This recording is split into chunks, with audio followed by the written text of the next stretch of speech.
atrasado ang taas pasahe sa mga pampublikong sasakyan na dapat sana ay simula na bukas. Mismong si Pangulong Bongbong Marcos ang nagpreno sa pagpapatupad niyan. Dismayado naman ang transport groups sa dagdag bawi sa gitna ng mega oil price hike.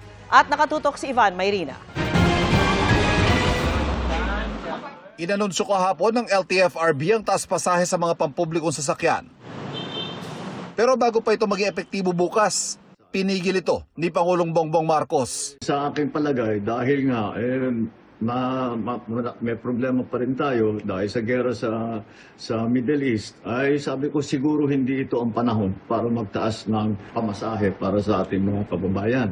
Kaya inutos ko sa DOTR na suspindihin muna ang fare hike.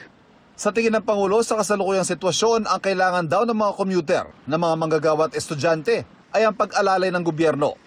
Pero ang dagdag bawi, ikinadismaya ng mga transport group na iniinda ang halos dumoble ng presyo ng produktong petrolyo. Sabi nila, barya na nga lang daw, ipinagkakait pa. Pinaasa tayo, hindi pa nai-implement, binawi na.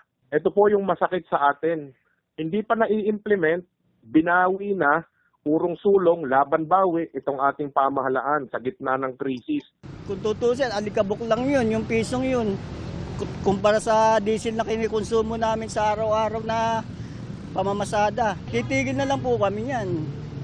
Oo, kasi naman magpagod kami na wala kami may uuwi kahit pang bigas-bigas man lang sa pamilya namin. Ang Pangulo may pangako sa sektor ng transportasyon. Huwag po mag-alala ang ating mga transport workers dahil mamadaliin po namin, dadagdagan po namin ang suporta sa inyo para naman ay hindi kayo masyadong mahirapan. Kailan may idadagdag ng Pangulo at magkano ang kanilang idadagdag? Kagaya po ng nabanggit ko, ang assistance to individual in crisis situation 5,000 ay kulang po iyan sa itinaas po ng presyo. Sinimula na kahapon ng DSWD ang pamimigay ng tig 5,000 pisong ayuda sa mga tricycle drivers sa Metro Manila. Sa susunod na linggo naman ang iba. Pagkatapos naman ng Semana Santa, sisimula ng distribusyon sa mga nasa probinsya. Sa isang pahayag, sinabi rin ng Department of Transportation na minamadali na nila ang paglalabas ng fuel subsidy para sa mga kwalipikadong driver at operator. Ipinag-utos din ng Pangulo ang libreng sakay sa buong bansa at para naman sa MRT at LRT, magpapatupad ng mga diskwento. May aasahan din daw na diskwento sa toll para makabawas din sa gastusin sa transportasyon.